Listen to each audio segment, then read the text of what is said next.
ඒ භාග්‍යවත් අරහත් සම්මා සම්බුදුරජාණන් වහන්සේට අපගේ নমස්කාරය වේවා.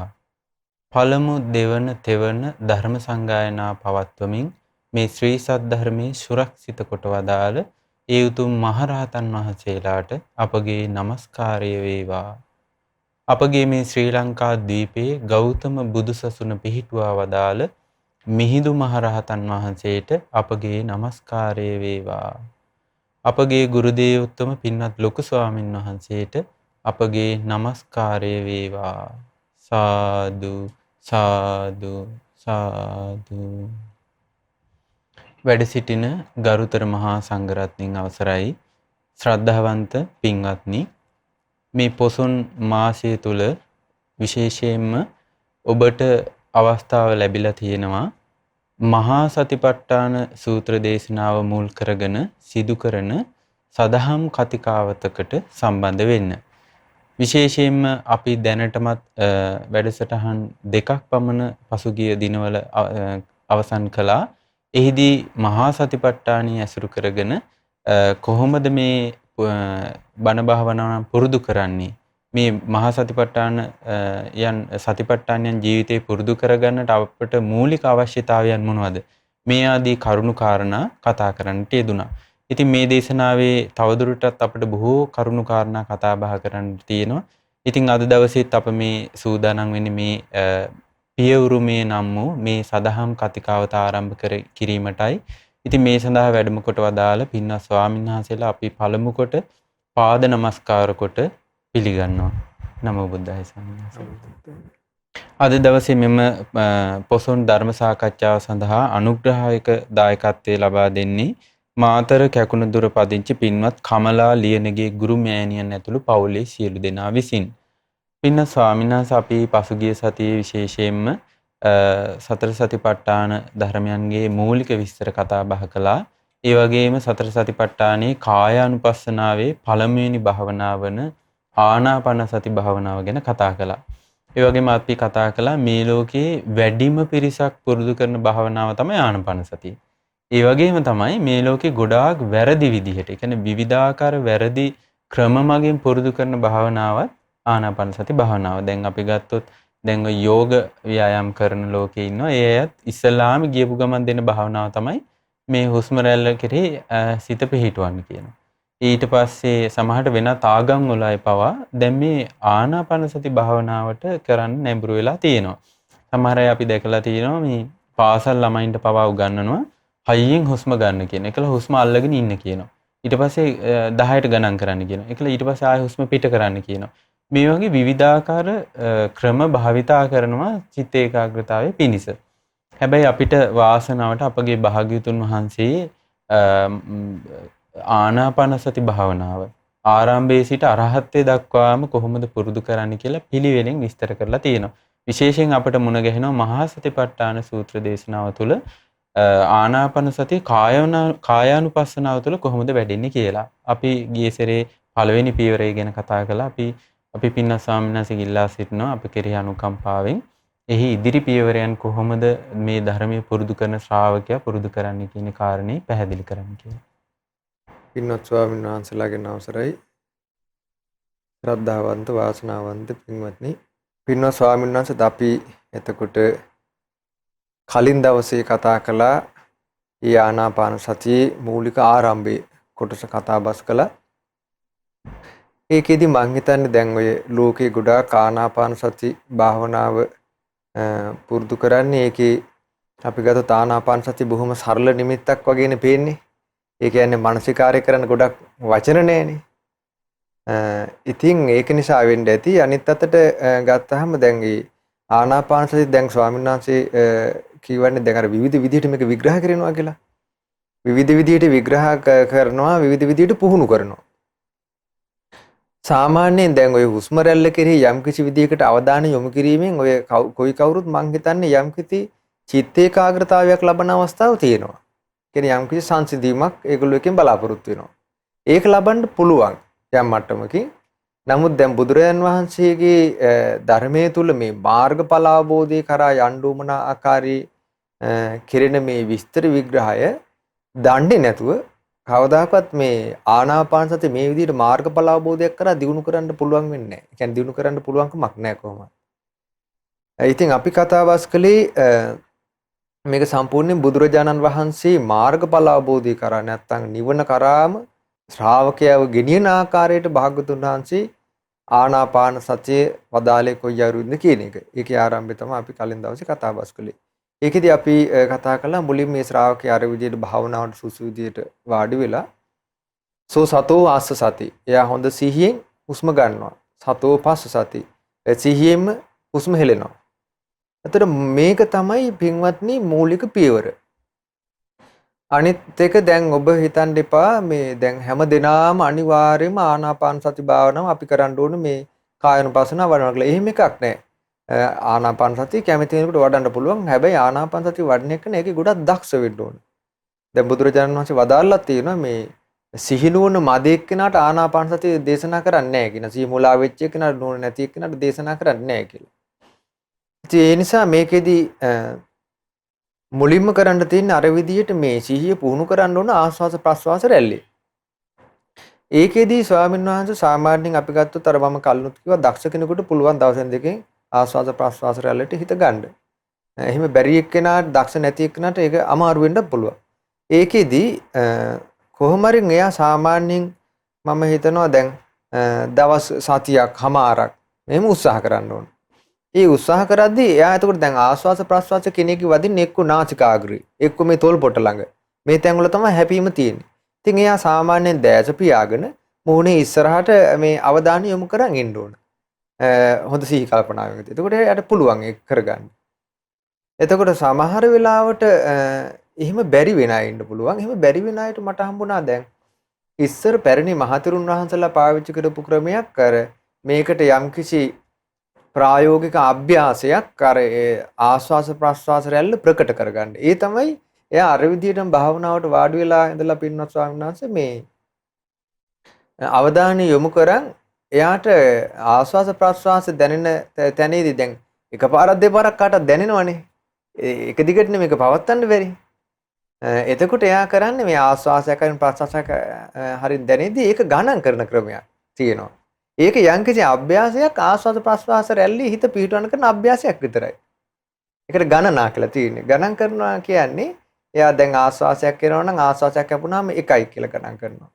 ඊළඟ ආස්වාසේ දැන් ඊට පස්සේ සමහර ප්‍රස්වාස ප්‍රකට වෙන්නේ නැති වෙන්නත් පුළුවන්. ප්‍රස්වාස ප්‍රකට වෙන්නත් පුළුවන්. ඊට පස්සේ ඊළඟ ආස්වාසයේදී 2යි කියලා ගණන් කරනවා. ඊට පස්සේ 3යි කියලා ගණන් කරනවා. 4යි කියලා ගණන් කරනවා. 5යි කියලා ගණන් කරනවා.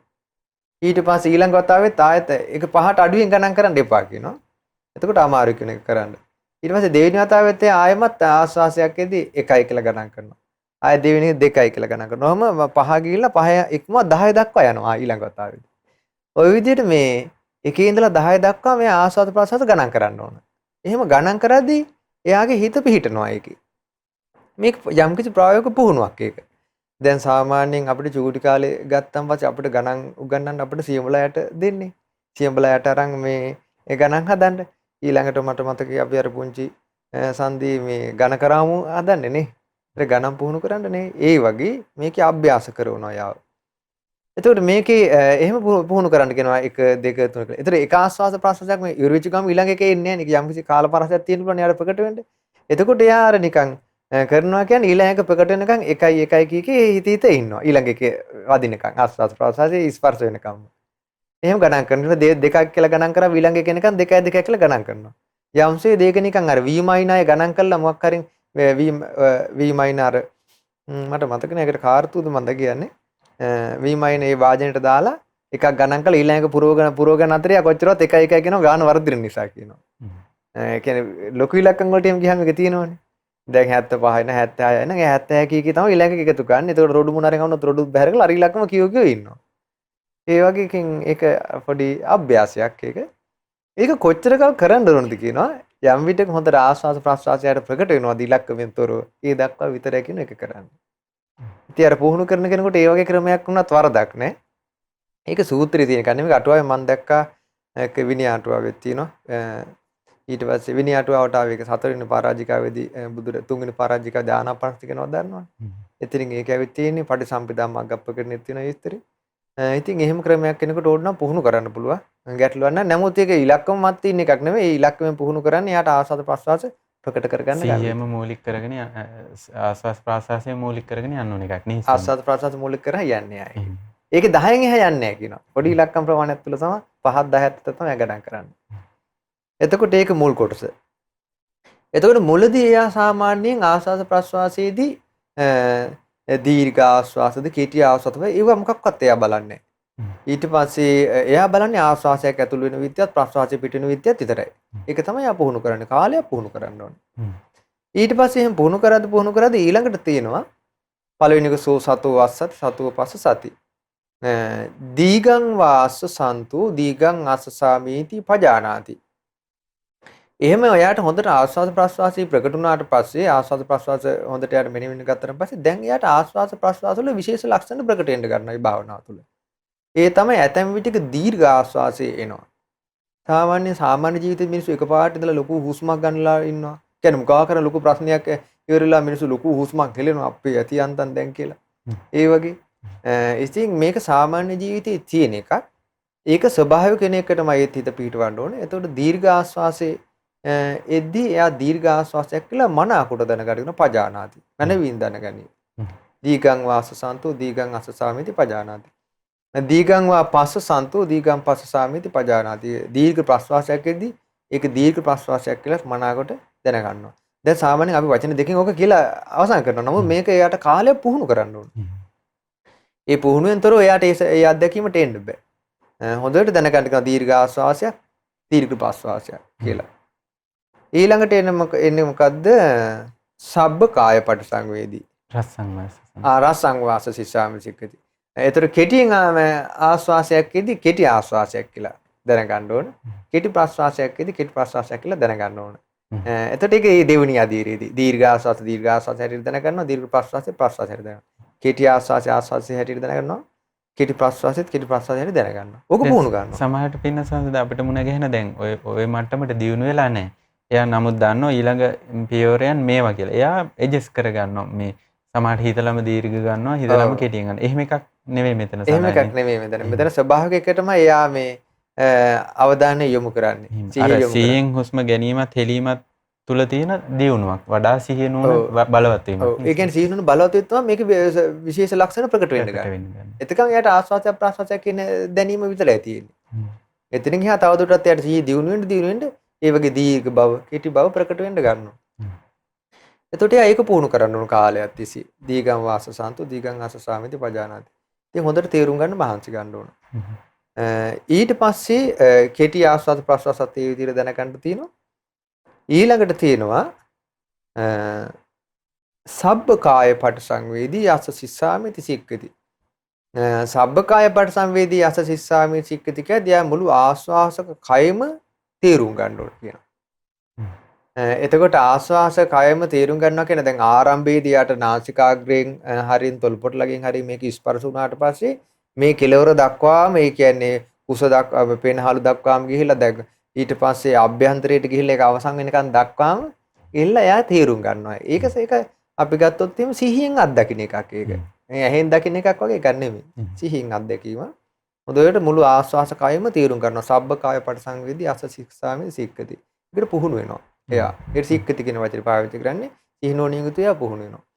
සබ්බ කාය පටිසංවේදී පස්ස සිස්සාමි සික්කති. හොඳට මේ මුළු ප්‍රස්වාස කයම හොඳට තේරුම් ගනිමින් ප්‍රස්වාස කරනවා කියලා තික් වෙනවා. එතකොට සම්පූර්ණ ආස්වාස කයත් එයා තේරුම් ගන්නවා ආරම්භයේ ඉඳලා කෙලවර දක්වා. දැන් පටන් ගන්නමත් දන්නවා, මධ්‍යයක් දන්නවා, අවසානෙත් දන්නවා. දැන් මේ ආස්වාසිය අවසන් වුණා කියලා. එතකොට ප්‍රස්වාසයේත් පටන් ගන්නමත් දකිනවා, මධ්‍යයක් දකිනවා, අවසානයක් දකිනවා කියනවා. එතකොට ඒ විදිහට මේ සබ්බ කාය පටිසංවේදී පුහුණු කරන්න ඕනේ. එතකොට මේ සබ්බ කාය පටිසංවේදී ආදී තැන් වලට දැන් එයාගේ හොඳට එතකොට මේ ආස්වාස ප්‍රස්වාසයේ හොඳට සීහිය පිහිටලා තියෙනවා. ඔව්. ඒතර නීවරණ සංසිඳලා තියෙන ටික සංසිඳනවා. එතකොට එයාගේ හොඳට. ඊට පස්සේ පස්සම් බයං කාය සංකාරං අස්ස සිස්සාමි සික්කති පස්සම් බයං කාය සංකාරං පස්ස සිස්සාමි සික්කති.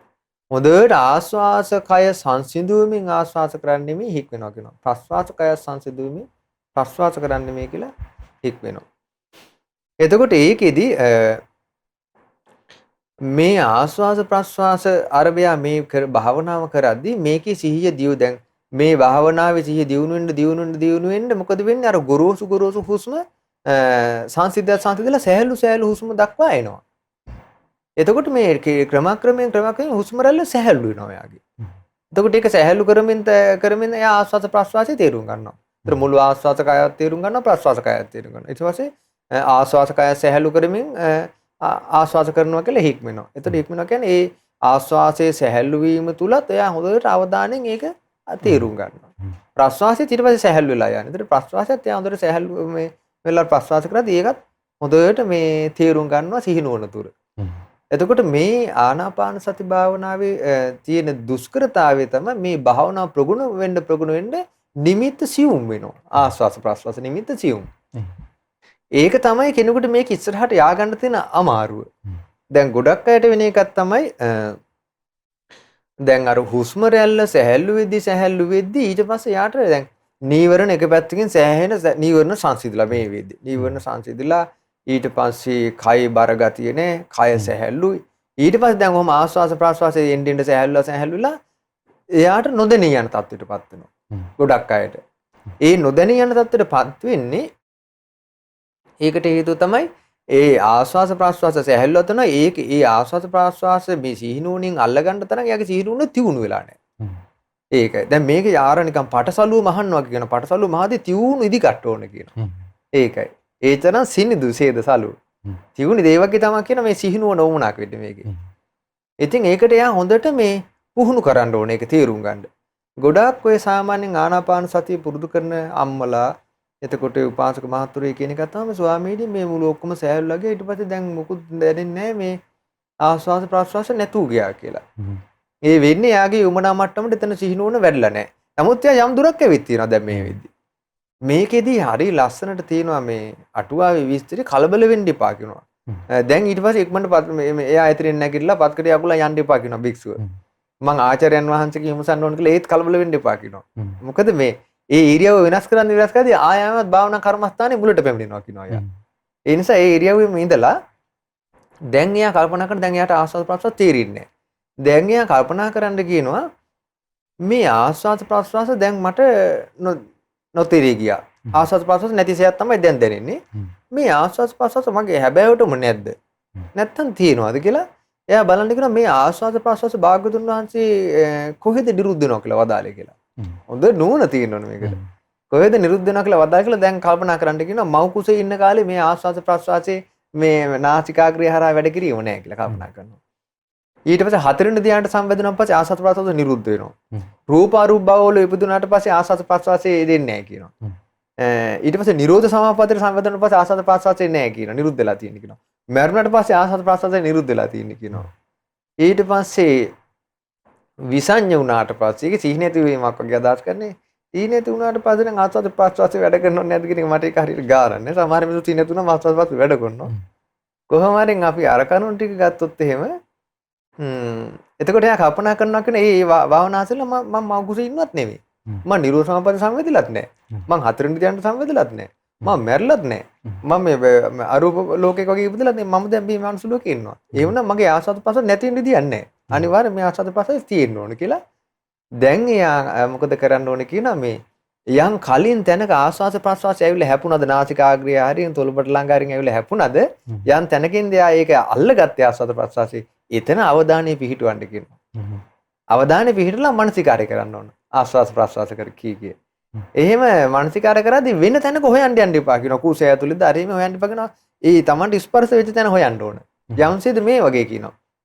මේ අර කුඹුරුසාන ගොවියෙක් හරකුන් දාලා කුඹුරුසාන ගොවියෙක් ඒ ගොවියා කුඹුරු හාලා විඩාවටපත් වුණාන් පස්සේ ගොනුන් පොඩ්ඩක් ලෙහෙලා දහවල් කාලේ ගොවියා මේ විඩා සංසිඳව ගන්න ගහක් යටනේ ඉන්නවා කියනවා. ඉතින් එයා පොඩ්ඩක් ඔය ගහක් යට හාන්සලා පොඩ්ඩක් ඉඳී ගොවියාගේ ප්‍රමාදය බලලා මේ හරක් ටික මොකද කරන්නේ කෙලින්ම කැලෑ පැත්තට යනවා කියනවා. කැලෑ පැත්තට ගිහිල්ලා වනාන්තරයට ඇවිදින්න යනවා කියලා. ඊට පස්සේ ගොවියා බලද්දි දැන් හරක් නැහැ. ගොවියා මොකද කරන්නේ? ගොවියා කලබල වෙන්නේ නැහැ කියනවා. හරකුන්නේ අඩිපාරේ යනවා කියනවා. ගිහිල්ලා වනේ හැමතැනම දුවන්නේ නැහැ කියනවා. උන්ගේ අඩිපාරේ ගියට පස්සේ උන් ගුදුරු කාලා ඒ පැම් බොන පොකුණු තියනවා කියනවා වනේ. එක්ක පොඩි ඇලදොල තියනවා කියනවා. තොටු පොළවල් තියනවා. ඔතන තමයි ඕක läග්ගොත් ලගින්නේ. අර මාර දිගේ ගිහිල්ලාම මේ තමන්ගේ හරක් ටික අල්ල ගන්නවා කියනවා. වතුර උන් කරලා කෑම මේ තනකොළ කාලා වතුර බීලා ඔය කොහේරින් ගොඩට වෙලා නිදාගෙන ඉන්න එක හිටගෙන ඉන්නවා කියනවා. ගිහිල්ලා මොකද කරන්නේ මේ අල්ලගෙන කෙවිත ඇලණු අරන් ගිහලා අල්ලන් ගිහලා ආයෙත් වැඩි යොදවනවා කියනවා. ඒ වගේ ඒ ආස්වාස පහසද හැසිරිච්ච තැන හොයන්න කියනවා. හරි වටින කාරණයක්. මේ කලබල වෙන්න හොඳ නැහැ. ඒ හැසිරිච්ච තැන එයා මෙනෙහි කර කර හොයන්න ඕනේ. එහෙම මෙනෙහි කර කර ඉද්දි එයාට ආයෙමත් අස්වාස ප්‍රස්වාස ප්‍රකට වෙනවා. එතකොට සංස මේ දැන් විශේෂයෙන් ආනාපාන සතිය ආරම්භ වෙන්නේ හුස්ම රැල්ල කෙරෙහි සිහිය පිහිටුවීමෙන් ආරම්භ වෙනවා. අවසානයේ දක්වාම මේ පියවර එයා පුරුදු කරනවා නේ සංද. මොකද අපිට සමහර අය මුණ ගැහිලා තියෙනවා.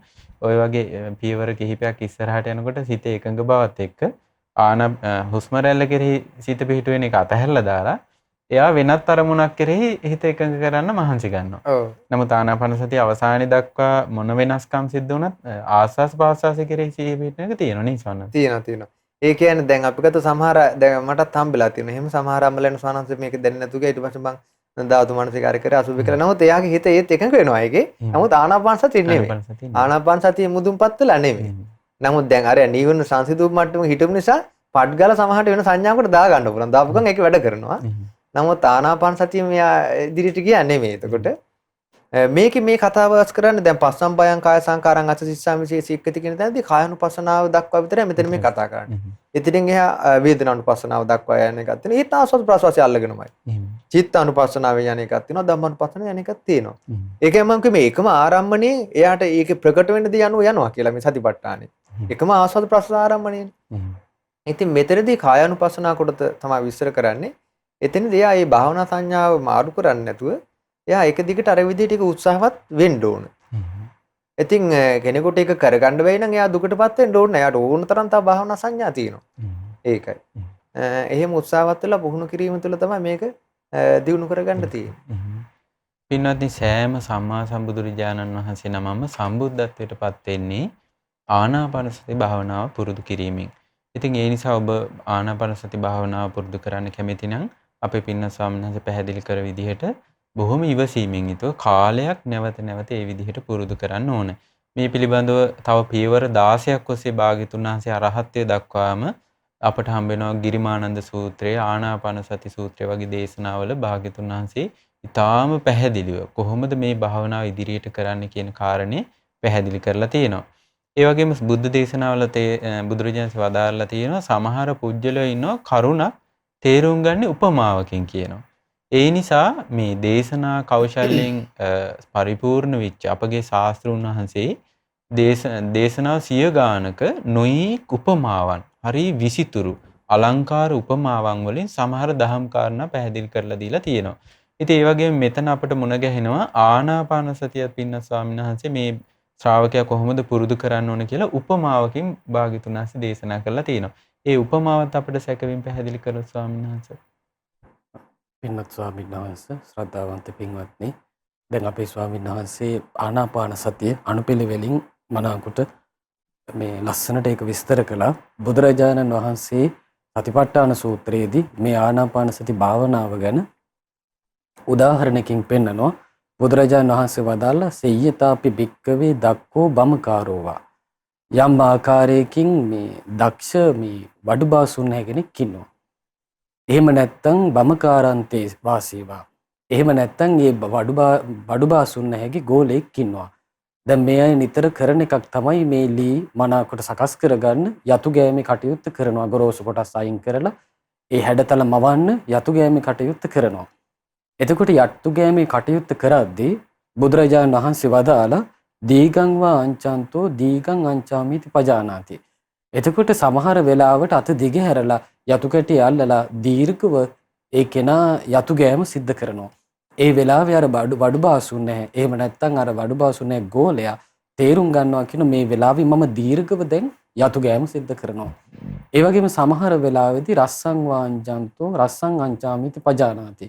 සමහර අවස්ථාවලදී කෙටියෙන් අවශ්‍ය ප්‍රමාණයට දක්වා විතරක් ඒ කෙනා යතු ගෑම සිද්ධ කරනවා. බුදුරජාණන් වහන්සේ වදාරනවා ඒව මේව කෝ භික්කවේ භික්ඛු.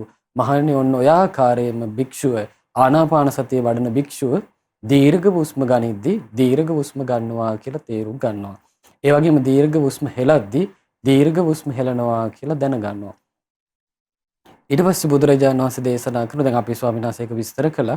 එතකොට මේ කිසිම තැනකදී ආයාසයෙන් තමන් මහන්සි වෙලා හුස්ම ගැනීමක් නෙවෙයි. දැන් වඩු බාසුන් හැවුනත් එයක් සාමාන්‍ය කරන කටයුත්ත. යතු ගෑමේ කටයුත්ත. ඒ කරන අතරේ තමයි අත දිගහැරලා යතු ගන්නකොට එයා තේරුම් ගන්නේ. ඊපස්සේ කෙටියෙන් යතු ගන්න වෙලාවට ඒ කෙටියෙන් යතු ගන්න අවස්ථාව ඔහු තේරුම් ගන්නවා. ඒ වගේමයි බුදුරජාණන් වහන්සේ වදාරන්නේ දීර්ඝ හුස්ම ගනිද්දී දීර්ඝ හුස්ම ගන්න බව ඔහු සිහියෙන් දැනගන්නවා. දීර්ඝ හුස්ම හෙලද්දී දීර්ඝ හුස්ම හෙලීමක් දැන් සිද්ධ කළේ කියලා දැනගන්නවා. ඒ වගේම කෙටියෙන් හුස්ම ගන්නකොට කෙටියෙන් හුස්ම ගන්නවා කියලා දැනගන්නවා. කෙටියෙන් හුස්ම හෙලනකොට කෙටියෙන් හුස්ම හෙලුවා කියලා ඒක නා දැනගන්නවා. ඒ වගේම මුළු කයම දැනගනිමින් ඒ භික්ෂුව ආනාපාන සතිය කියන හුස්ම ගන්නකොට හුස්ම ගන්නවා කියලා දැනගන්න. එතකොට මේ කායික පැවැත්මේ යම්තාක් වෙනස් වීම වෙනවාදී හුස්ම රැල්ල ගන්න අතරේ ඒ වෙනස්කම් තේරුම් කරගනිමින් තමයි මේ භික්ෂුව මේ හුස්ම ගන්නෙ. ඒ වගේම හුස්ම හෙලනකොට කායික වෙනස්කම් අඳුනා ගැනීමෙන් මේ මුළු කයම තේරුම් ගනිමින් ඒ භික්ෂුව හුස්ම හෙලනවා. ඊට පස්සේ හුස්ම රැල්ල සංසිඳියද්දී හුස්ම රැල්ල සංසිඳන බවත් තේරුම් අරගෙන හුස්ම ගන්නවා කියලා තේරුම් ගන්නවා. ඒ වගේම හුස්ම හෙලනකොට ඒ හුස්ම රැල්ල සංසිඳීම තේරුම් අරගනිමින් හුස්ම හෙලීම තේරුම් ගන්නවා. ඒ ඔය විදිහට භාග්‍යතුන් වහන්සේ මනාකොට ආනාපාන සතිය උදාහරණ වලින් පෙන්වලා දුන්නා. පින්වත්නි අපිට පැහැදිලි ස්වාමීන් වහන්සේලා පැහැදිලි කරලා දුන්න විදිහට කොච්චර සියුම්ද කියලා. ඒකයි භාග්‍යතුන් වහන්සේ දේශනා කරන්නේ මම මේක දේශනා කරන්නේ නුවණ තියෙන කෙනාට විතරයි. බලවත් සිහි නුවණ තියෙන කෙනාට විතරයි මම මේක පුරුදු කරන්න කියලා අනුදැන වදාරන්න කියලා බුදුරජාණන් වදාළේ ඒකයි. ඔබට පැහැදිලි වෙනවා ඇති මේ පියවරෙන් පියවර ආනාපාන සති ඉදිරියට යනකොට ගොඩාක් සියුම් වෙනවා.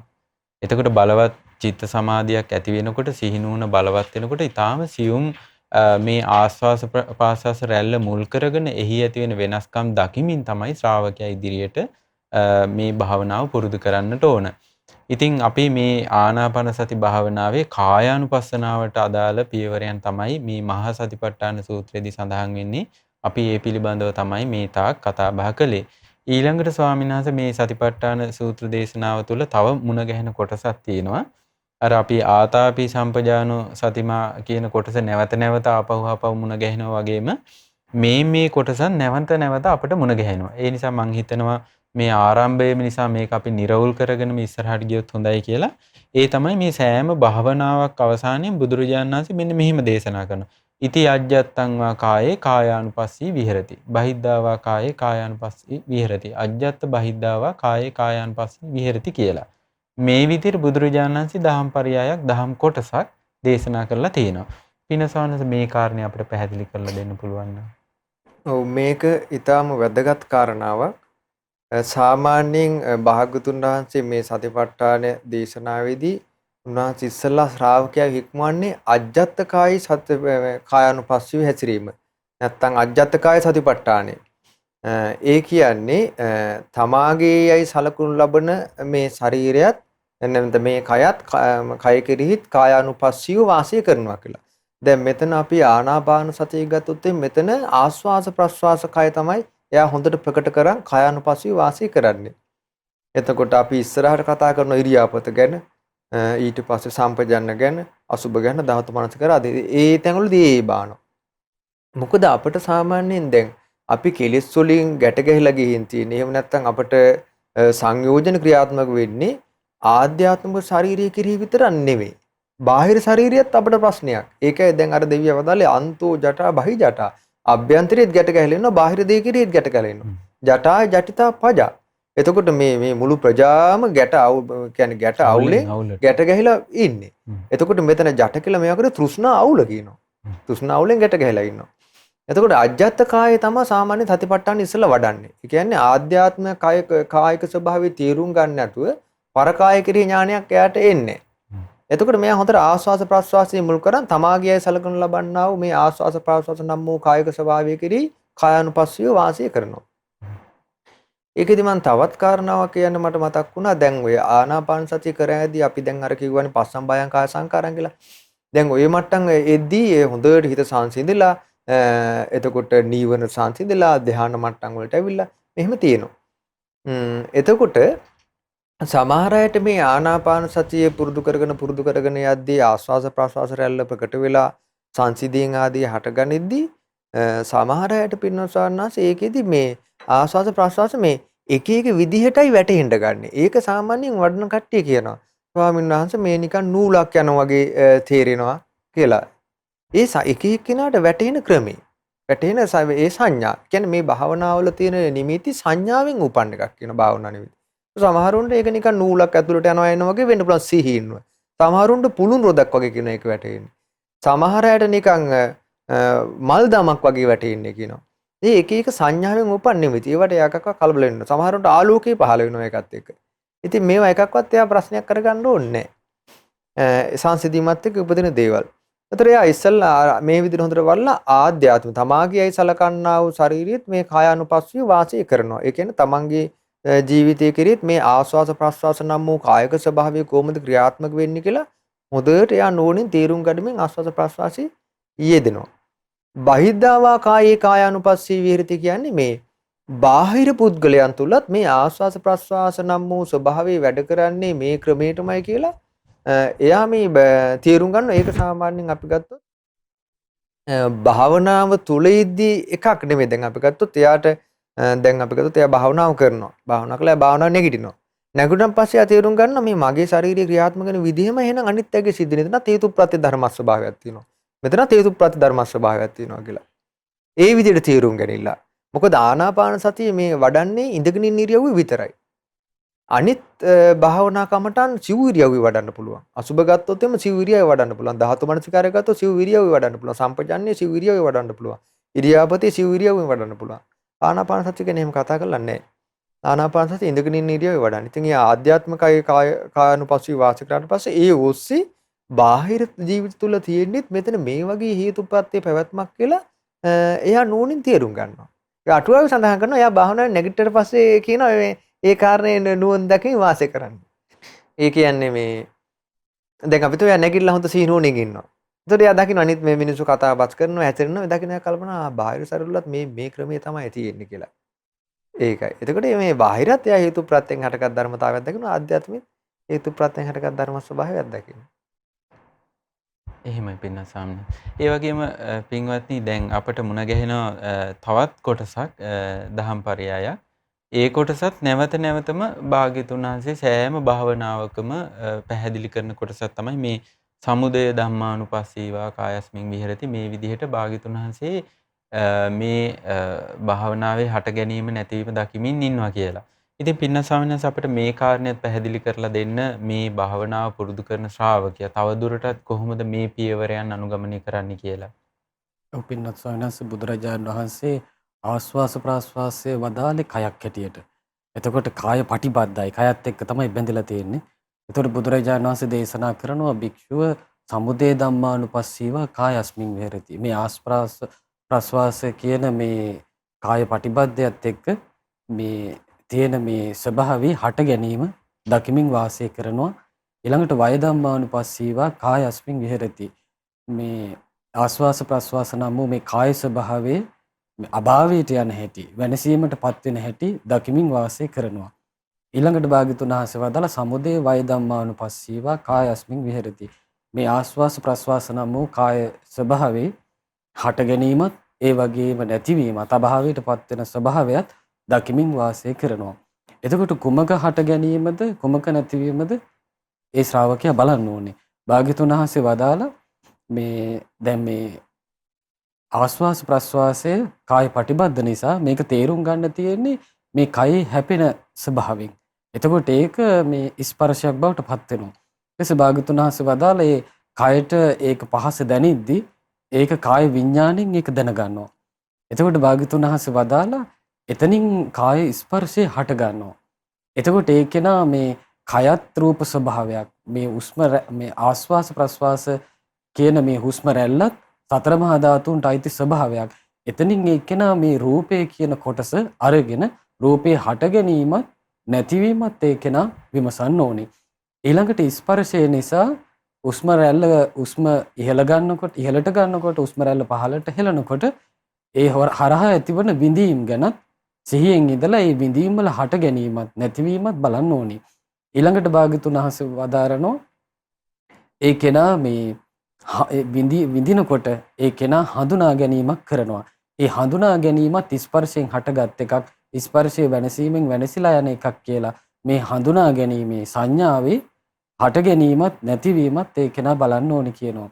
ඊළඟට බුදුරජාණන් වහන්සේ වදාළ මේ හඳුනා ගැනීමත් එක්ක මේ උස්ම රැල්ල ඉහළ පහළ ගැනීමත් සමග ඒ කෙනා සිතුවිලි පහළ කිරීමක් තියෙනවා. ඒ වගේම විඥාණයෙන් දැන ගැනීමක් තියෙනවා. මෙන්න මේ කියන පංච උපාදානස්කන්ධය තමයි හුස්ම රැල්ල ආශ්‍රය කරගෙන ශ්‍රාවකයා හට ගැනීම ඒ වගේම වෙනසීම බලන්න තියෙන්නේ කියලා භාග්‍යතුන් වහන්සේ වදාලා. එතකොට බුදුරජාණන් වහන්සේ ළඟට දවසක් ආනන්ද ස්වාමීන් වහන්සේ ඇවිල්ලා අහනවා ස්වාමීනි මේ භාග්‍යතුන් වහන්සේ ආනන්ද ස්වාමීන් වහන්සේගෙන් අහන පින්වත් ආනන්ද යමක හට ගැනීමක් පේනවා නම් ඒ වගේම වෙනසීමකුත් පේනවා නම් වෙනස් වෙමින් පැවතීමකුත් පේනවා නම් ඒ කුමකද කියලා අහනවා. එතකොට භාග්‍යතුන් වහන්සේට පිළිතුරු දෙනවා ස්වාමීනි හට ගැනීමක් පේනවා නම් වෙනසීමකුත් පේනවා නම් වෙනස් වෙමින් පැවතීමකුත් පේනවා නම් ඒ සංකතයක ස්වභාවය ඒ සංකතයේ ලක්ෂණ පේන්නේ මේ රූපය තුල කියනවා. මේ වේදනාව තුල කියනවා. මේ සංඥාව තුල කියනවා. මේ සංස්කාර තුල කියනවා. මේ විඥානි තුල කියනවා. එතකොට ආනාපාන සතිය වඩන ආනාපාන සතිය තුළින් කායානුපස්සනාව වඩන ශ්‍රාවකයා දක්ෂ වෙන්න ඕනේ. ඒ සුසුම් රැල්ල ඉහළ ගන්නකොට ආයි හෙලනකොට ඒ තුළ ඇතිවන පංච උපාදානස්කන්ධේ තේරුම් අරගෙන ඒකින් හට ගැනීමත් ඒ පංච උපාදානස්කන්ධේ සසරට සකස් නොවි අභාවයට යන හැටිත් නුවණින් විමසන්න. ඒ කරුණ තමයි භාග්‍යතුන් වහන්සේ මේ විදිහට සමුදය ධම්මානුපස්සීව, වය ධම්මානුපස්සීව ආදී වශයෙන් මෙතන දේශනා කරන්නේ. පින්නති මේ දහම් කාරණා ඔබට අහනකොට තේරෙනවා ඇති මේ භාග්‍යතුන් වහන්සේ වදාළ ධර්මයේ කොච්චර සියුම්ද කොච්චර ගම්බීරද. ඒකයි බුදුරජාණන් වදාළේ මේ ධර්මයේ තියෙන ප්‍රඥාවන්ත අයට දුෂ්ප්‍රඥායට නෙවෙයි කියලා. එතකොට අපි අපිට මේ ධර්මයේ පුරුදු කරගන්න බැරි නම් අපි ඒ ගැන කනගාටුවක් ඇති කරගන්න අවශ්‍ය නැහැ. අපිට සිත පහදවා ගන්න පුළුවන් අපගේ ශාස්ත්‍රඥ වහන්සේ මේ මනාකොට මේ නිවන් මඟ දේශනා කරලා තියෙනවා කියලා. එතකොට අතීතයේ ලක්ෂ ගණන් ශ්‍රාවකයන් මේ ධර්මයේ පුරුදු කළා. වර්තමානයේත් ලෝකේ පුරාම ශ්‍රාවකයෝ මේ ධර්මයේ පුරුදු කරනවා. මේ ධර්මයේ ප්‍රතිඵල සහිතයි. එතකොට අපිට මේ ධර්මයේ කෙරෙහි සිත පහදවා ගන්න පුළුවන්. එතකොට පින්නසන්නස මේ සතිපට්ඨානෙ මේ භාවනාවල තවත් එක පරිච්ඡේදයක් තියෙන. ඒකත් භාග්‍යතුන් වහන්සේ නැවත නැවතත් දේශනා කරනවා. ඒක නිකන් අපිට පේන්නේ හරියට මේ භාවනාවල අවසාන හරය වගේ. අවසාන ප්‍රතිඵලය වගේ. ඒ තමයි මේ අත්තිකායෝ තිවා 50 සති පච්චුපට්ඨිතා හෝදී යන ආදී වශයෙන් භාග්‍යතුන් වහන්සේ දේශනා කරන දහම් කොටස. අපිට මේ පිළිබඳව පැහැදිලි කරන්නකෝ පින්නස් ස්වාමීන් වහන්සේ. ඔව් පින්නස් ස්වාමීන් වහන්සේ ශ්‍රද්ධාවන්ත වාසනාවන්ත පින්වත්නි මේ අත්තිකායෝ තිවා 50 සති පච්චුපට්ඨිතා හෝති කියන එකේ විස්තරයේ ගැඹුරු එකක්. දැන් අපි අර සමුදය ධම්මානුපස්සීවා වය ධම්මානුපස්සීවා කියන කොටසට එන්නේ නැතුව මේ ස්වභාවය දක්වා වැඩෙන්නේ නැහැ. එතකොට දැන් මේ සමුදය ධම්මානුපස්සීවා ඒ කියන එකේදී මම තව චූටි කාරණාවක් මතක් වුණා. ඒකේදී යාට පුළුවන් වෙන්න ඕන ආනාපාන සතිය අරබයා ඒ ඔස්සේ එතන තියෙන පංච උපාදානස්කන්ධي විග්‍රහ කරගන්න පුළුවන් වෙන්න ඕන. ඒ සීනුවන තුල. එතකොට ආස්වාස ප්‍රස්වාසය සතර මහා ධාතුන්ගෙන් හටගත් රූපයටයි ටික. එතන තියෙන ස්පර්ශයෙන් හටගන්න විඳීම සංඥා මේවා විග්‍රහ කරගන්න පුළුවන් වෙන්න ඕන. එතකොට එහෙම විග්‍රහ කරගත්තට පස්සේ තමයි යා ඒ වගේ හට ගැනීම නැතිවීම දකින්නේ. නෝනින් ඊට පස්සේ හේතු ප්‍රත්‍ය සොයන්න ඕනේ. එතකොට ඒක ස්වාමීන් වහන්සේ මේ විදර්ශනා පැත්ත දෙය එතන කතා කරන්නේ ආනපන. එතන සම්පූර්ණ විදර්ශනා පැත්ත එතන කතා කරන්නේ. එතකොට ඒක එක ක්‍රමයක්. මේ ආනාපාන සති විදර්ශනාවට නංවන. ඒ කියන්නේ පංච උපාදානස්කන්ධය එතන විග්‍රහ කරනවා. තව ක්‍රමයක් තියෙනවා.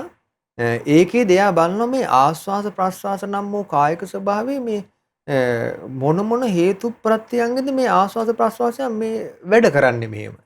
දැන් මේකේ දැන් භාගතුන් වහන්සේ කල්තියම් වදාලා මේකේ ආත්මයක් කියලා නැහැ කියලා දෙයක්. ඒතර ආත්මයක් කියලා දෙයක් සාර වශයෙන් ගන්න දෙයක් නැහැ. ඒතර ආත්මයක් කියලා දෙයක් නැත්තම් මම්මගේ කියලා දෙයක් නැත්තම් දැන් කොහොමද ආස්වාද ප්‍රසවාස නම් වූ ස්වභාවය මේක වැඩ කරන්නේ කියලා. එතකොට එයා හොඳට නෝනින් බලනවා මෙතන දැන් හොඳට දැන් මේ දැන් අපි ගත්තොත් එයා හොඳ ධ්‍යාන මට්ටම දක්වා දිනුලා මේ පස්සම්බයං සංකාරං ආදී කියද්දි මෙයා හොඳට සමාධිය පුරුදු කළා. මේක ඊට පස්සේ දැන් ඇත්තන අපි එක කොටසක් අපිට කතා කරන්න බැරුව ගියා. සමාධි පැත්ත කතා කරද්දී ඒකෙත් තියෙන සමාධිය වසන් කරන්න කියනවා මේ විදර්ශනාවට පමුණවන්න කලින්. ඒ තමයි ආවර්ජන වශයෙන්. හොඳට මේ සමාධිය ආවර්ජනය කරන්න පුළුවන් වෙන්න ඕන. ඒ සමාපජ්ජන වශයෙන්. සමාපජ්ජන වශයෙන් කියන්නේ සංවදින්න දක්ෂ වෙන්න ඕන. ඊට පස්සේ ඊළඟට එකක් තියෙනවා එයා ඒ සමාධිය පවත්වන්න පුරුදු වෙන්න ඕනේ. ඊට පස්සේ බොහෝ කාලයක් පවත්වන්න පුරුදු වෙන්න ඕනේ. ඊට පස්සේ වුට්ටාන වශයෙන් කැමැති විදිහට නැගිටින්න පුරුදු වෙන්න ඕනේ. ඕන තැනක සම්වදින්න පුහුණු කරන්න ඕනේ. ඊට පස්සේ පච්ච වේක්කන වශයෙන් අන්න පච්ච වේක්කන වශයෙන් වෙද්දී එයා හොඳට මේක ප්‍රත්‍යවේක්ෂා කරලා මේකේ ධානාංගාදී දේවල් පංච උපාදානස්කන්ධ ආදී ප්‍රත්‍යක්ෂා කියන්නේ වෙන් කරගන්න පුළුවන් වෙන්න ඕනේ. ඒක මුල් කාලේ කරන්නේ නැහැ කියන පටන් ගන්නදී. පටන් ගද්දී එයා කරන්නේ සම්වදින එකක් නැගී සිටීමත් පවත්තන මහන්සි කරන මේවා තමයි කරන්නේ. එකපාරට පංච උපාදානස්කන්ධ විග්‍රහයට යන්නේ නැහැ. මේක හරි වැදගත් එකක්. එතකොට එයා කරන්නේ ඉස්සලා හොඳට ආවර්ජනය කර කර සම්වදින්න පුහුණු කරනවා. ඊට පස්සේ කාලය අදිෂ්ඨාන කර කර පුහුණු කරනවා පැය හමාර දෙක මේක සමපවත්ව ගන්න. ඊට පස්සේ නැගී සිටින්න පුහුණු කරනවා. උට්ටාන වාසී. දැන් සමහරලාට දැන් සමහර අයට තියෙනවා දැන් ඉක්මනට නැගී සිටින්න පුළුවන් සමාධිය. හැබැයි සමාධියට හිත නංව ගන්න අමාරුයි. දැන් ඒ අතර සමාපජන වාසී පුහුණු කරන්න ඕනේ. ආවර්ජනය කර කර පුහුණු කරන්න ඕනේ. සමහර අය ඉක්මනට සම්වදිනවා. ඒයින් නැගී සිටලා සාමාන්‍ය ප්‍රකෘති තත්ත්වයට එන්න අදක්ෂයි. එතකොට මේ වගේ දේවල් තියෙනවා. මේවා පුහුණු කරලා. ඔව් මේ කුසලතාව පුහුණු කරන්න ඕනේ. හොඳට පුහුණු කළා තමයි ඊට පස්සේ විදර්ශනා පැත්තට ගන්නෙ. ගද්දි මේ විග්‍රහ කරගන්නවා. දැන් අතට මම කතා කරේ මේ විස්තර ටිකක් වෙලා යයි. මම කතා කරේ දැන් එතනදී අර ආස්වාද ප්‍රසවාස කොහොමද මේක වැඩ කරන්නේ කියලා අල්ල ගන්න ඕනේ කියලා.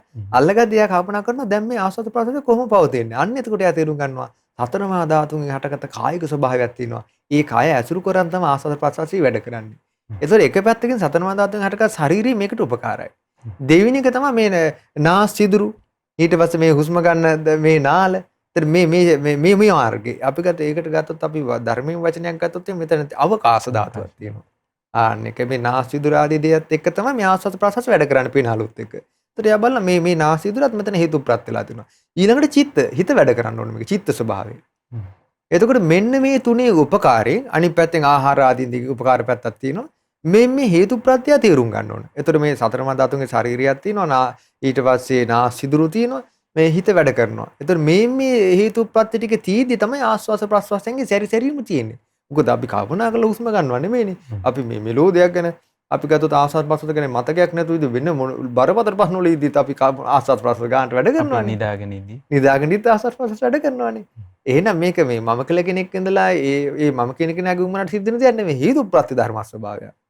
ඔන්නේ ආස්වාද ප්‍රස්වාස තේරුම් ගන්න. එතකොට නිකන් හරි ලස්සන උපමාවක් එකට තියෙනවා. ඒක හරියට අර කම්මල් කාර්යයාගේ මයින්හම අදිද්දී අර කම්මලි දැකලා දෙන මයින්හම වැදලා අර අඟුරු මේ පොල් කටු අඟුරු ටික පතු කරගන්න මේ හුලං ගහන හැටි. ඒ වගේ ඒ කම්මල් කාර්යයාගේ මයින්හම නිසාත් ඒකේ වාතය හැම යන නාලි නිසාත් ඒ උත්සාහය නිසාත් කියනවා මේ හුලම් පාරේ වැඩ කිරිල්ල තියෙන්නේ. යම් විටක මයින්හම ගලවලා දැම්මට පස්සේ නාලේ බිඳුනට පස්සේ ඒ උත්සාහය නැතුණට පස්සේ මේ ඒ වාතයේ සැරිසැරීම නැති වෙනවා කියනවා. ඒ වගේ යම් විටක මේ ශරීරයෙන් සිත නිරුද්ධ වුණාද නාස් ඉදුරු විඳලා ගියාද තව දුරටත් ඊට පස්සේ ආස්වාද ප්‍රස්වාසයෙන් සැරිසැරීමක් නැහැ කියලා තේරුම් ගන්නවා. ඔන්න දැන් එයා හේතුප්‍රත්‍ය තේරුම් ගන්නලට ආවා. ඒ එක ක්‍රමයක් එතන. ඒතර එයාතන හේතුන්ගෙන් මේ පැවැත්ම හට ගන්නවා. හේතු නැතිවීම නැති වෙනවා. දැන් මේ හේතුප්‍රත්‍ය තේරුම් ගත්තට පස්සේ එයා බලනවා දැන් එනම් කායික ස්වභාවයක් තියෙනවා. ආත්මය නෙමෙයි නං දැන් එතකොට මේ කය පවතින්නේ මොනවද? ඔන්න එතකොට මේ කය පවතින දැන් මේ විදර්ශනා සම්පූර්ණ යන්නේ. කය පවතින ආහාරය හේතුප්‍රත්‍ය වෙලා තියෙන එක පැත්තකින්. ඊට පස්සේ සිතේ හේතුප්‍රත්‍ය සිත පවතින්නේ නැත්නම් හිත නිරුද්ධ වුණොත් කොච්චර ආහාරයෙන් අනුබලයක් තිබ්බත් මේ පවතින්නේ අකුණු වෙලා යනවා. ඉතින් මේ හේතුප්‍රත්‍ය දකිනවා. ඒතකොට දැන් මේ සමුදේ වය කියන එක තමයි එයා දකින්නේ. මේ හේතුප්‍රත්‍යයෙන් පවතිනවා. මේ හේතුප්‍රත්‍යයෙන් නැති වෙනවා කියලා. ඒ නුවණ වැඩිද්දි යාට ඥානයක් එනවා. අත්ති කායෝතිවා 50 සති පච්චුපට්ඨිතා හොති. එයාට තේරෙනවා මෙතන එහෙනම් සතර මහා ධාතුන්ගෙන් හටගත්ත මේ හේතුප්‍රත්‍යයන්ගේ තියෙන කායික ස්වභාවයක් තියෙනවා. ආස්වාස ප්‍රස්වාස නම් වූ කායික ස්වභාවයක් මෙතන තියෙන්නේ කියලා. මෙතන මම මගේ කියලා කෙනෙක් ඉඳලා හුස්ම ගන්නවා හුස්ම එල්ලනවා නෙමෙයි කියලා. අන්න ඒකයි එයාගේ ඥානෙ. එතකොට එයා තේරුම් ගන්න හේතුප්‍රත්‍යයන්ගෙන් සකස් වෙච්ච අනිත්‍ය දුක්ඛ අනාත්ම වූ කායික ස්වභාවයකුයි තියෙන්නේ. මේක තමාගේ වශයෙන් පවත්වන්න පුළුවන් එකක් නෙමෙයි කියලා. ඊට පස්සේ එයාට අනිත්‍යයට දුක්ඛයට අනාත්ම හැටියට ඒක නෝනින් දැක තමයි එයා ඒක කරන්නේ. එතකොට ආස්වාද ප්‍රස්වාසය යන්නේ. එතකොට හොඳට නෝනින් දකිනවා. එතකොට අත්තිකායෝතිවා 50 සති පච්චුපට්ඨිතා හෝති යාවදේව ඥානමත්තය. දැන් එයා තවදුරටත් අවබෝධ ඥානෙ දිනුනින් පිරිස කියලා පවතින්නේ මේ ඒ වටහා ගැනීම. යාවදේව ඥානමත්තය පතිස්සතිමත්තය. හොඳට දැන් සිහිය බලවත් පිටනවා විදර්ශනාව. දැන් උතනේ තමයි එයාගේ බොජ්ජංගෙම ඔක්කොම වැඩෙන්න පටන් ගන්න. දැන් ඊට පස්සේ එයාගේ තියෙන සිහිය අවබෝධයට අංගයක් පිණිස වැඩෙනවා. දැන් එයාගේ නෝනින් හේතුප්‍රත්‍ය ආදේශයෙන් විමසනවානේ. ඒ ධම්මවිචේ අවබෝධයට අංගයක් හැටියට වැඩ කරනවා. ඊට පස්සේ දැන් එයාට හොඳට වීරිය පිහිටනවා. දැන් මේ කාරණා වැටෙනවානේ. හිතේ හැකිලිච්ච නැති, බර නැති, හොඳට ඊළඟට නිදිමත අලස භාවයෙන් තොර හොඳ වීරිය පිහිටනවා. වීරිය අවබෝධයක් කරනවා. විරිය සම්පොඥංගේ. ඊට පස්සේ එයාට පිහිටනවා ප්‍රීතිය. දැන් විදර්ශනාවත් එක්කන විදර්ශනා සම්පයුක්ත ප්‍රීතිය. ඒක තියෙනවා හරිය ලස්සනට. යතු සම්මසති කන්දානං උදයබ්බය. යම් යම් ආකාරයකින් මේ ස්කන්ධයන්ගේ හට ගැනීමත් නැතිවීමත් එයා දකින්නවද? ලබති පීති පාමුජ්ජං අමතන්තං විදානත. එයාට ප්‍රීති ප්‍රමුතු බව වෙනවා කියන විදර්ශනාවත් එක්ක. ඒ අවබෝධයක් ඇටිට වැඩ. අවබෝධය අංගයක් ඇටිට වැඩ ප්‍රීති සම්පොඥංගේ. ඊට පස්සේ පස්සද්ධි සමාධි උපේක්ඛා මේවා. දැන් මෙයා මේ ධර්ම ස්වභාවයන් කෙරෙහි නොවැළී වාසය කරන්න ඕනේ විදර්ශනාව තුල. මොකද දැන් මෙයා මේ විදර්ශනාව වඩන්න කලින් මේ ශාරීරිය මම්මම කියලා අරගෙන හිටියා. දැන් ඊට පස්සේ එයා ශාරීරිය ලස්සනයි කියලා කවුරු හරි කිව්වොත් එයාට හරි සතුටුයි. ඔයා හරි ලස්සනයි. ඔයා දැන් සුදුලයි කිව්වොත් එයාට ලොකු සතුටක්. ඊට පස්සේ එයා කවුරු හරි කිව්වොත් එහෙම ඔයා දැන් මේ ඇදිලා ගිහිල්ලා ඔයා කෙට්ටුලා මොකද එයාට දුක. දැන් මමත් එයා තුල්නේ මෙයා මේ ඔක්කොම පිළියරන් හිටියේ. දැන් මෙයා සම්පූර්ණ හේතුප්‍රත්‍ය ධර්ම ස්වභාවයකට දකින්නවා. දකිද්දි තමයි එයාට එන්නේ අරග ආත්තිකායෝතුව 57 පච්චපට්ඨිතවත යාවදේව ඥානවත්තයි. තවදුරටත් අවබෝධ ඥානෙ දියුණු පිණිස පවතිනවා. පතිස්සති මත්තයි. සිහි දියුණු පිණිස. අනිසිතෝච විහෙරති. දැන් එයා මේ එකක් එක්කවත් එකතු වෙන්නේ නැහැ. හරි පුදුම විස්තරයක් නෙමෙයි. නචකින්ච ලෝකේ උපාදී. ඔව් ලෝකේ කිසිම දෙයක් එක්ක දැන් එයා බැඳෙන්නේ නැහැ. නචකින්ච ලෝකේ උපාදී ඒ කියන්නේ කිසි රූපයක් කෙරි, කිසි වේදනාවක් කෙරි, කිසි සංඥාවක් කෙරේ, සංස්කාරයක් කෙරේ, විඥානයක් කෙරේ, මෙලෝ කෙරේ, පරලෝ කෙරේ, දෙවියන් කෙරේ මේ කිසි තැනක මෙයාගේ බන්ධනේ පිහිටන්නේ නැහැ. ආස්වාද ප්‍රාස්වාද කෙරෙහිවත්. ඊට පස්සේ ආස්වාද ප්‍රාස්වාද දැනගන්නා විඥානය කෙරෙහිවත්. ඒ ආස්වාද ප්‍රාස්වාද සංඥාව කෙරෙහිවත්, ඒ සංස්කාර කෙරෙහිවත්, සමාධිය කෙරෙහිවත් මේ කිසි එකකට නොබැඳෙන විදිහට වඩන්න ශ්‍රාවකයා දක්ෂ වෙනවා. විස්මයජනක විස්තරයක් මේක. භවනාවේ අවසාන ප්‍රතිඵලය ඒකනේ. අවසාන ප්‍රතිඵලය ඒක. එතකොට මේ නචකින්ච ලෝකේ උපාද මේ ලෝකේ කිසිම දෙයකට බැඳෙන්නේ නැහැ. ඇයි දැන් එයා කලින්ම තේරුම් ගත්තා අජ්ජත් කායත් මේ ස්වභාවය තියෙනවා, බහිද්ධා කායත් මේ ස්වභාවය තියෙනවා. ඒවා තේරුම් අරන් ඉන්නේ. දැන් මේ දිගුණට ගිහිල්ලා විදර්ශනාව. එහෙම ගියාට පස්සේ මේ ලෝකේ කිසිම දෙයක් කරේ එයාගේ හිත බැඳෙන්නේ නැතුව නිදහස් වෙනවා. ඒක සම්පූර්ණ කරන්න මේ ඒක විදර්ශනා ඥාණයෙන් සිද්ධ වෙන එක. ඒකත් හේතු ප්‍රත්‍ය සහිතයි. ටික ටික ඊට පස්සේ යාගේ මේ ආස්වාද ප්‍රාස්වාද කරේ ශාරීරිය කරේ මේ පැවැත්ම කරේ තිබෙච්ච තෘෂ්ණාව ගෙවි යනවා. තෘෂ්ණා නිරෝධ දක්වා යනවා. ඊට පස්සේ යා දකින්න එතන මම මගේ කියලා එකක් නෙමෙයි. ඒකයි එතන තියෙන අත්ති කායෝති වයම් කිසි ආස්වාද ප්‍රාස්වාද නම් වූ කායික ස්වභාවයක් හේතු ප්‍රත්‍යයෙන් හටගත් ස්වභාවයක් මෙතන තියෙන මම කියලා හෝ මගේ කියලා හෝ මගේ ආත්ම වශයෙන් ගන්න පුළුවන් කෙනෙක් නැහැ කියලා ඉස්සල්ලාම සක්කාය දිට්ඨිය ප්‍රහාණය වෙන්නේ. සක්කාය දිට්ඨිය ප්‍රහාණය වුණාට පස්සේ තවදුරටත් එයා ඉස්සරහට වඩන්න ඕනේ. ඉතාම පැහැදිලි පින්නත්නි කොච්චර ලස්සනද මේ භාග්‍යවත් අරහත් සම්මා සම්බුදුරජාණන් වහන්සේ විසින් දේශනා කරන්නට යෙදුන ඒ උතුම් ශ්‍රී සද්ධර්මයේ. අපි මේ දිනවල මහා සතිපට්ඨාන සූත්‍රය ඇසුරු කරගෙන අපි කතා බහ කරන කායානුපස්සනාවේ පළමුවෙනි භාවනාව වන ආනාපාන සති භාවනාව තමයි අපි අද දවසේ කතා කරන්නට යෙදුනේ. ඉතින් ඉදිරියේදී අපිට කතා කරන්න පුළුවන් තව ඉරියාපත භාවනා, සම්පජාන භාවනා, ධාතු මනසිකාර භාවනා, අසුභ භාවනා, නවසීවතික භාවනා ආදී වශයෙන් කායානුපස්සනා භාවනාවත්, චිත්තානුපස්සනාවත්, වේදනානුපස්සනාවත්, ධම්මානුපස්සනාවත් අපි ඉදිරි සතුවලදී කතා බහ කරනවා. දවසක් ආනන්ද ස්වාමීන් වහන්සේ ළඟට බද්ද කියන ස්වාමීන් වහන්සේ වැඩම කරලා අහනවා ආනන්දයන් වහන්සේ සාස්තුන් වහන්සේ පිරිනුවම් පෑවට පස්සෙත් බොහෝ කාලයක් මේ ශාසනය විනාශ වෙන්නේ නැතුව මේ ශාසනය පවතින්නේ නැත්තම් ඒකට හේතුව මොකක්ද අහනවා. ඒ වගේම තමයි භාග්‍යතුන් වහන්සේ පිරිනුවම් පෑවට පස්සේ මේ භාග්‍යතුන් වහන්සේගේ ශාසනය ඉතාම ඉක්මනින් මේ ලෝකෙන් අතුරුදහන් වෙනවනම් ඒකට හේතුව මොකක්ද කියලා අහනවා. ඒ වගේම මේ ශාසනය දීර්ඝ කාලයක් පවතිනවා නම් ඒකට හේතුව මොකක්ද කියලා අහනවා. ඒ වෙලාවේ ආනන්ද ස්වාමීන් වහන්සේ කියා සිටිනවා බද්දෙහිනි ආයස්මත් බද්දෙහිනි යම් හේයකින් මේ භාග්‍යතුන් වහන්සේගේ ශ්‍රාවකයෝ ඒ කියන්නේ භික්ෂු භික්ෂුණී උපාසක උපාසිකා කියන සිව්වණක් පිරිස සතර සතිපට්ඨානේ වඩන්නේ නැද්ද? බහුල කොට පුරුදු කරන්නේ නැද්ද? ආන් එතකොට සාස්තුන් වහන්සේගේ පිරිනුවම් පෑමෙන් පස්සේ ඊටාම සුළු කාලෙකින් මේ ශාසනය ලෝකෙන් අතුරුදහන් වෙනවා කියනවා. හැබැයි යම් කලක මේ සිව්වණක් පිරිස සතර සතිපට්ඨානේ පුරුදු කරනවා නම්, දියුණු කරනවා නම් බොහෝ කාලයක් මේ ශාසනය මේ ලෝකේ පවතිනවා කියනවා. එහෙනම් පින්වත්නි මේ ශාසනීය ආයුෂ තීරණය කරන්නේ මේ ශ්‍රාවක ශ්‍රාවිකාවෝ සතර සතිපට්ඨානය පුරුදු කරනවද නැද්ද කියන කාරණේ මත. ඒ හැර කිසිදු බාහිර කාරණයක් නෙවෙයි. සම්පූර්ණ ශ්‍රාවකයන්ගේ ප්‍රතිපත්ති ගරුක භාවය මතයි මේ ශාසනයේ ආයුෂ පවතින්නේ. ඒ නිසා පින්වත්නි ඔබ ගොඩාක් වාසනාවන්තයි. මේ ලක්දිව වාසය කරන අපට සිංහල බෞද්ධ විච්ච අපට මේ ශාසනික දායාදේ ලැබිච්ච මේ පොසොන් මාසයේ ඒ ශාසනික දායාදේ අපේ ජීවිතයට ලං කරගන්න බොහෝ උපකාර වන ඒ උතුම් සතර සතිපට්ඨානය පිළිබඳවයි මේ පිය උරුමය නම් වූ සදහම් කතිකාවත තුලින් අපේ පින්වත් ස්වාමීන් වහන්සේලා අපට බුද්ධ දේශනා අනුසාරයෙන් මේ කාරණා පැහැදිලි කරලා දෙන්නේ. ඉතින් අද දවසේත් අපට નિયમિત කාල වේලාව අවසන් වෙනවා. අද දවසේ මෙම සදහම් දේශනාව සඳහා විකාශන දායකත්වය ලබා දෙන්නේ මාතර කැකුණුදුර පදිංචි පින්වත් කමලා ලියනගේ ගුරුමෑණියන් ඇතුළු පවුලේ සියලු දෙනා විසින්. ඉතින් අද දවසේ අප රැස් කළ සීල පුණ්‍ය ධර්මයෙන් අපි අනුමෝදන් කරමු. සක්දේවඳුන් සතරවරන් දෙවරුන් සෙම්පති දෙවරුන් ප්‍රධාන සදේලෝ වාසී සීල දෙවියෝ මේ පින් දැක බලා සතුටින් අනුමෝදන් වෙත්වා. දිව්‍ය ආයුෂ වර්ණ සැප බල අධිපති භාවයෙන් වැඩෙත්වා. ගෞතම බුදු සසුනේ උතුම් චතුරාර්ය සත්‍ය ධර්මය අවබෝධ කරත්වා කියලා. සාදු සාදු සාදු. රැස් කළා වූ සීල පුණ්‍ය ධර්මයන් අපගේ ගුරු දේවෝත්තම පින්වත් ලොකු ස්වාමීන් වහන්සේට මේ පින් අනුමෝදන් වෙත්වා. ඒ වගේම මහමෙවුනා වාසී රට ලෝක වාසී මහා සංඝරත්නයට මේ පින් අනුමෝදන් වෙත්වා.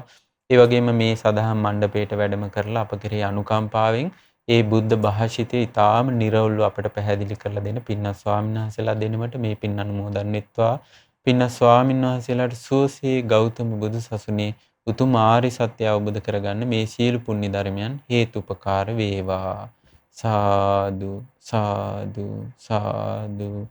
රැස් කළා වූ සීල පුණ්‍ය ධර්මයන් මීට වසර 15කට පෙර මිය පරලෝ ගිය ආර් සෝමසිරි මහතාට මේ පින් අනුමෝදන් වෙත්වා. ඒ වගේම දායකත්වයේ දරූ සියලු දෙනා නමින් මියගිය සියලු ඥාති හිත මිත්‍රාදීන්ට මේ පින් අනුමෝදන් වෙත්වා. ඒ අයගේ පරලෝ ජීවිත සුවපත් වෙත්වා, සැපවත් වෙත්වා, සංසාර දුකින් අත මිදෙත්වා කියලා පින් අනුමෝදන් කරන්න. සාදු සාදු සාදු. රැස් කළා වූ සීල පුණ්‍ය ධර්මයන් සුජීවත්ව සිටින ගීත් ජයේන්ද්‍ර රන් දෝබගේ පුතණුවන්ට සහ චානුක ජයේන්ද්‍ර රන්දෝබගේ පුතණුවන්ට මේ පින් අනුමෝදන් වෙත්වා. ඒ වගේම නිමාලි සහ නිලූකා යන ලේලිවරුන්ට මේ පින් අනුමෝදන් වෙත්වා කියලා අද දායකත්වයේ දරන කමලා ලියනගේ ගුරුමෑණියන් සඳහන් කරලා තියෙනවා.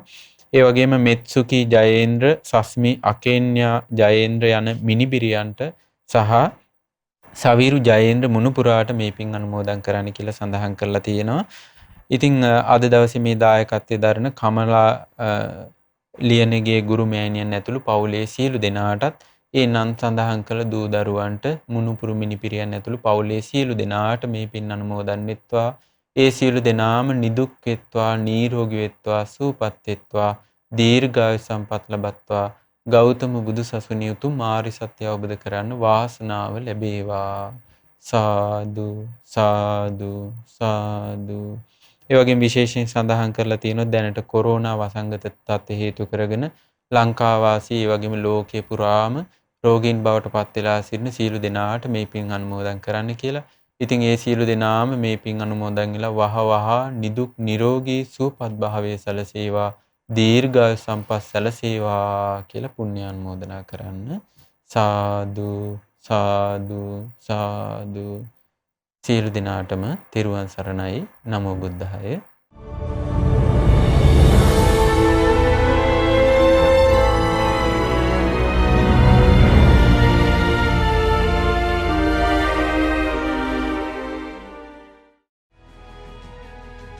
මෙවැනි වටිනා ධර්ම දේශනා නැරඹීමට ශ්‍රද්ධා YouTube චැනලය සබස්ක්‍රයිබ් කර සීනුව ලකුණ ඔබන්න.